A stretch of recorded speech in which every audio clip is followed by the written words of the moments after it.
Hello বন্ধুরা, আমরা চলে এসেছি কোথায় বলুন তো? ময়নার রাস বাজারের উপরে গাড়িটা রেখে দিয়ে আসছে আমাদের রাজীব দা। তারপর আমরা ঢুকে পড়ব মেলাতে। আমরা এখন মেলাতে ঢুকে প্রথম যেটা বিশেষ আকর্ষণ সেটাতেই চলে এলাম। নৌকো, ময়নার নৌকোর রাস, নৌকোতে উঠবো আমরা প্রথমে। এবারে আমরা উঠেছি নাগরদোলায়।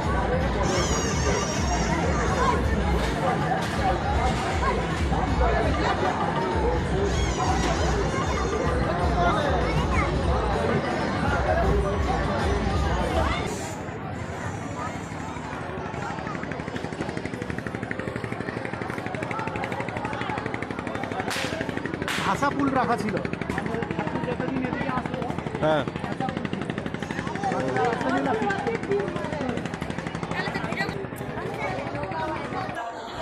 মেলা এবার একটু কেনাকাটা করব, তার জন্য মেলায় ঢুকছি। দেখা যাক কি কেনা যায়।